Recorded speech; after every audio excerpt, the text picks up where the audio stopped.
Assalamualaikum warahmatullahi wabarakatuh. Saya Tina Erpiana, CGP Angkatan 8, SMP 6, 1 Atap Cibeber, Kabupaten Lebak. Demonstrasi kontekstual modul 1.4 Budaya Positif Penerapan Segitiga Restitusi. Segitiga restitusi. Segitiga restitusi merupakan proses menciptakan kondisi bagi murid untuk memperbaiki kesalahannya sehingga karakter mereka lebih kuat ketika kembali kepada kelompoknya. 3 langkah restitusi. Menstabilkan identitas. Validasi tindakan yang salah, menanyakan keyakinan. Menstabilkan identitas.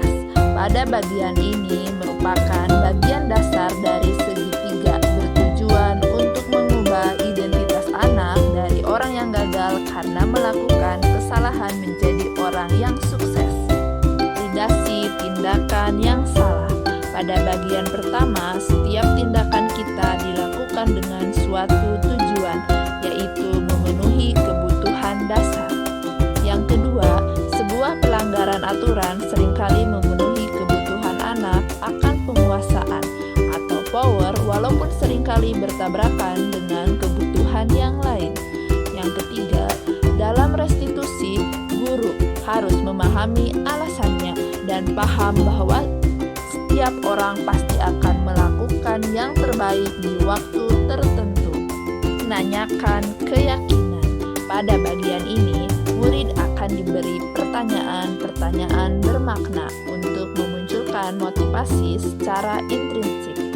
Yang kedua, mampu mengaitkan dengan tindakan yang salah. Skenario pada kasus 1, yaitu Depi yang tidak mengerjakan tugas. Senin siang, saya mengajar pelajaran IPS di kelas 8A. Di awal pembelajaran, saya menanyakan tugas yang minggu kemarin dan menyuruh anak membuka tugasnya untuk diperiksa sama-sama. Namun ternyata ada satu orang yang tidak mengerjakan tugas tersebut, yang bernama Depi. Dan ini yang kedua kalinya Depi tidak mengerjakan tugas IPS. Keesokan harinya, saya pun memanggil Depi untuk klarifikasi. Selamat pagi Bu, selamat pagi juga Devi. Kamu tahu mengapa kamu dipanggil ini? Mungkin berkaitan dengan tugas Bu. Iya benar. Tapi kemarin kamu mengerjakan tugas IPS kan?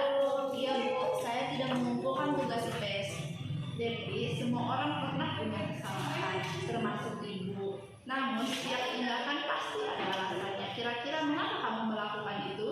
Saya capek dan mengantuk Bu, soalnya malamnya scroll TikTok sampai jam 12 malam. Akhirnya saya jadi lupa mengerjakan tugas. Kamu masih ingat dengan keyakinan kelas kita? Masih Bu. Kalau masih ingat, kira-kira yang kamu lakukan itu sudah sesuai dengan keyakinan kelas kita belum? Belum Bu. Keyakinan kelas yang selalu bertanggung jawab. Nah, ternyata kamu tahu. Lalu apakah kamu punya solusi untuk masalah ini? Iya Bu. Pertama, saya minta maaf karena tidak mengerjakan tugas.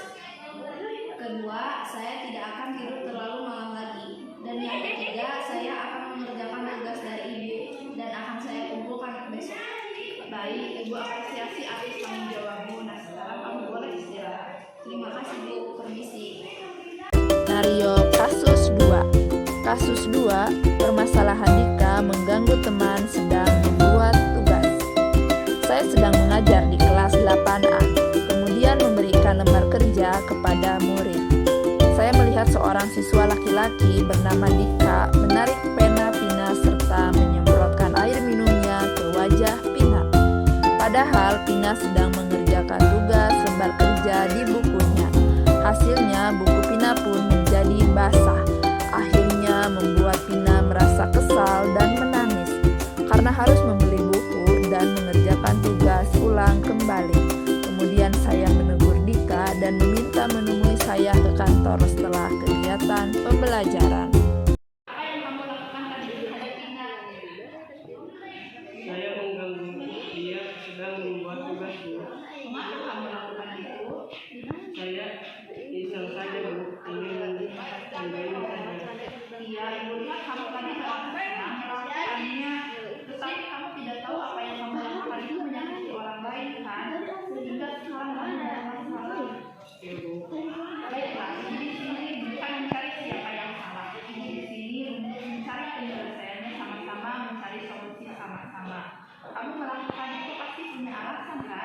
Iya, Bu. Sekarang mari kita bicarakan tentang keyakinan kelas dan keyakinan sekolah kita. Apa yang kita percaya, yang mana yang belum kamu tunjukkan? Bersikap baik sama orang lain, menghargai sesama teman, dan saling menghormati sesama teman. Baiklah, sekarang apa yang bisa kamu lakukan untuk menyelesaikan masalah ini?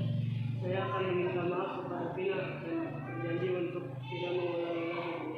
Bagus, tapi sekiranya nanti diulang lagi bagaimana? Saya bersedia menerima sanksi yang diberikan. Baiklah, sekarang minta maaf ke Vina ya. Baik, Bu. Terima kasih, Bu.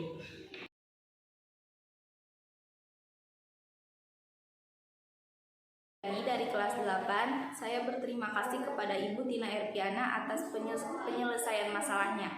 Saya bisa belajar dan memperbaiki ke depannya.